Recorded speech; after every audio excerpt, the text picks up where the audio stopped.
Assalamualaikum dan salam sejahtera. Bertemu lagi dalam MJ Flash 5 Oktober bersama saya Zazrina Zainuddin. Kita ke berita utama.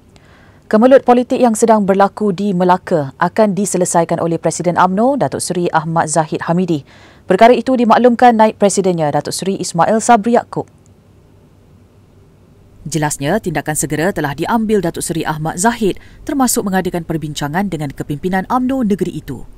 Saya serahkan kepada Presiden Parti, Presiden UMNO untuk menyelesaikan isu ini. Ya. Saya difahamkan dia pun dah berbincang. Presiden UMNO dah berbincang dengan pengurusi perhubungan UMNO Melaka. Jadi kita serahkan kepada Presiden UMNO dan biar Melaka lah ya menyelesaikan isu ini. Namun jelas beliau rakyat bimbang jika PRN diadakan ketika penularan wabak COVID-19 ini. Menurutnya sebagai contoh di Sabah, kes COVID-19 naik semula selepas PRN diadakan di negeri itu. Bagaimanapun jika diadakan, kata beliau, Suruhanjaya Pilihan Raya SPR akan mengeluarkan prosedur operasi standard SOP yang ketat.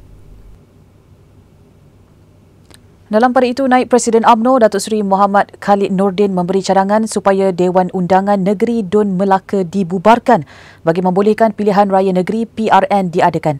Katanya wajar untuk rakyat diberikan kesempatan memilih siapa yang selayaknya mewakili mereka dan seterusnya menentukan calon yang layak meneraju negeri itu.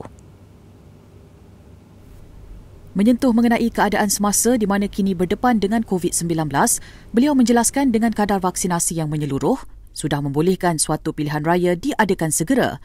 Datuk Seri Muhammad Khalid menyokong cadangan Presiden UMNO Datuk Seri Ahmad Zahid Hamidi yang mahu Dun Melaka dibubarkan dan diadakan PRN. Menurutnya, krisis politik di Melaka menunjukkan betapa undang-undang untuk membataskan lompatan parti dan mengadakan pilihan raya sangat diperlukan di negara ini. Setiausaha khas yang di-Pertua Negeri Melaka Datuk Nur Azmi Ahmad mengesahkan menerima surat permohonan daripada Pengerusi Pakatan Harapan PH Melaka Adli Zahari untuk mengadakan kunjungan hormat ke atas Yang di-Pertua Negeri Melaka Tun Muhammad Ali Muhammad Rustam.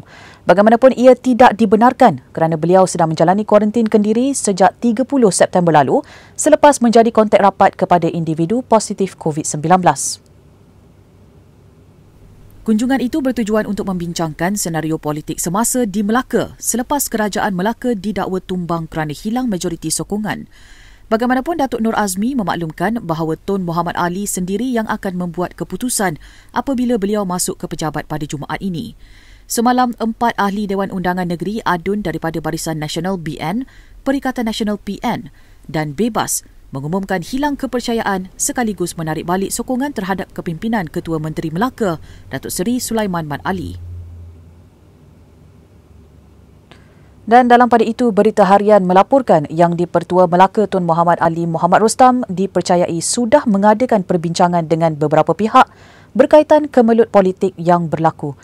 Pengumuman mengenai hasil perbincangan itu akan dibuat petang ini. Berdasarkan sumber Istana Melaka, pengumuman berkenaan dijangka dibuat Speaker Dewan Undangan Negeri Dun, Datuk Seri Abdul Rauf Yusof kira-kira jam 3 petang. Katanya Tun Muhammad Ali yang kini menjalani kuarantin kendiri selama 7 hari bermula 30 September lalu sudah mengadakan perbincangan menerusi panggilan telefon malam tadi bersama beberapa pihak terbabit. Dalam laporannya, ia tidak mengesahkan siapa yang akan membuat pengumuman.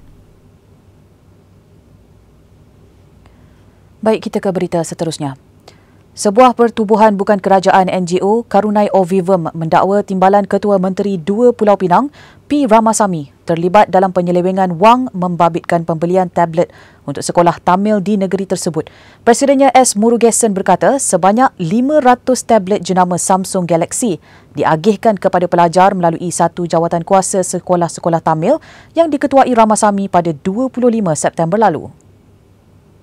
Jelasnya, dana RM212,500 diperuntukkan kerajaan negeri untuk membeli peranti tersebut sebelum diagihkan kepada pelajar daripada keluarga B40. Bagaimanapun, tablet yang diagihkan kepada 28 buah sekolah Tamil di negeri itu dipercayai bukan jenama yang dijanjikan, sebaliknya peranti klon. Klaim dari sana 212,500. Untuk 500? Untuk 500 buah biji Samsung Galaxy Tab original. Bermaksud satu harga 425. Kalau klon set tak lebih 200. So sebiji pun mereka sudah buat dekat 225 macam tu. So 150,000, 150,000 dekat macam tu mereka sudah lesap duit ini. Tambah Murugesan, dia dimaklumkan Setiausaha Jawatan Kuasa Sekolah-Sekolah Tamil yang mendakwa tablet tersebut dibeli menerusi tender daripada 6 syarikat berasingan. Namun bahagian perancangan ekonomi negeri tidak mengeluarkan sebarang tender membabitkan pembelian itu. Mengulas lanjut, Murugesan berkata keluarga pelajar yang mendapat peranti itu mendakwa mereka perlu membayar wang secara ansuran, sedangkan Ramasamy memberitahu bahawa tablet itu diberikan secara percuma. Kementerian Pelancongan Seni dan Budaya MOTEK sedang meneliti keperluan mewujudkan mekanisme kawal selia terhadap pengoperasian syarikat online travel agent OTA. Menterinya Datuk Seri Nancy Shukri berkata, ia termasuk isu berkenaan kadar komisen yang dikenakan oleh setiap syarikat OTA kepada premis penginapan. Beliau berkata kadar yang dikenakan oleh pihak OTA pada waktu ini adalah sekitar 12 hingga 18% bagi setiap harga bilik. Ia dikatakan amat membebankan kepada pengusaha hotel dan rumah tumpangan, terutama ketika negara dilanda pandemik COVID-19. Oleh yang demikian, kami di Kementerian Pelancongan Seni dan Budaya sedang meneliti keperluan bagi mewujudkan satu mekanisme kawal selia terhadap salah satu segmen industri pelancongan ini. Kawal selia ini bukan sahaja boleh memastikan kualiti perkhidmatan premis penginapan yang baik, malah turut boleh dijadikan sebagai kerjasama antara kementerian dan pemegang taruh ataupun stakeholders dengan izin untuk terus meningkatkan industri ini ke tahap yang lebih baik. Penelitian ini, Tuan Dipertua, antara lain sudah pasti turut melihat isu mengenai kadar komisen yang dikenakan oleh setiap syarikat OTA kepada premis penginapan. Katanya hubungan perniagaan antara syarikat OTA dan pengusaha premis penginapan pelancongan ini adalah salah satu alternatif perniagaan untuk menjual bilik pada harga kompetitif kepada tetamunya. Menteri Pengangkutan Datuk Seri Wee Ka Siong memaklumkan bahawa pembinaan keseluruhan projek laluan rel Pantai Timur ECRL telah mencapai kemajuan sebenar sebanyak 23.96% sehingga 31 Ogos lalu. Beliau berkata ia hanya 1.04% lewat dari jadual sebenar berpunca daripada pelaksanaan Perintah Kawalan Pergerakan PKP sejak tahun lalu. Menurutnya, kemajuan kerja fizikal telah mencapai 11.59% berbanding jadual sebanyak 12.01% bagi Seksyen A, iaitu dari Kota Baharu, Kelantan ke Dungun, Terengganu. Kerja fizikal juga sedang giat dilaksanakan di Seksyen B, iaitu jajaran dari Dungun ke Temerloh.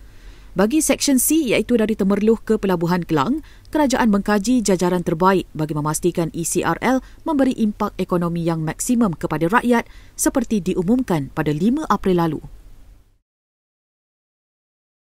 Dalam hal ini, cadangan penjajaran balik pada jajaran utara asal, iaitu Temerloh, Gombak, Serenda dan dilanjutkan ke Pelabuhan Kelang telah dipertimbangkan oleh Jemaah Menteri pada 21 Ogos 2020 dan mesyuarat Majlis Perancang Fizikal Negara pada 13 Ogos 2020 serta diluluskan secara prinsip oleh Jemaah Menteri pada 21 Ogos 2020 dan 2 September 2020. Susulan kepada kelulusan Jemaah Menteri, Kementerian Pengangkutan telah mengadakan lebih daripada 37 sesi libat urus yang melibatkan 17 jabatan dan agensi kerajaan negeri Selangor serta 12 jabatan dan agensi kerajaan persekutuan.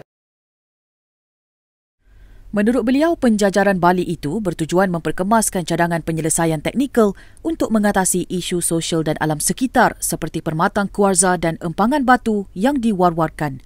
Apabila jajaran ECRL dikembalikan ke jajaran asal, semua perkara itu telah diambil kira dan jajaran utara pula sekali lagi diangkat untuk pertimbangan Jemaah Menteri pada 31 Mac 2021 dan diluluskan pada hari yang sama.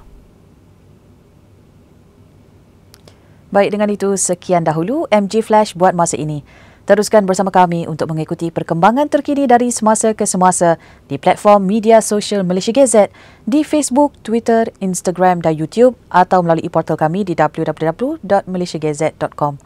Assalamualaikum dan salam hormat.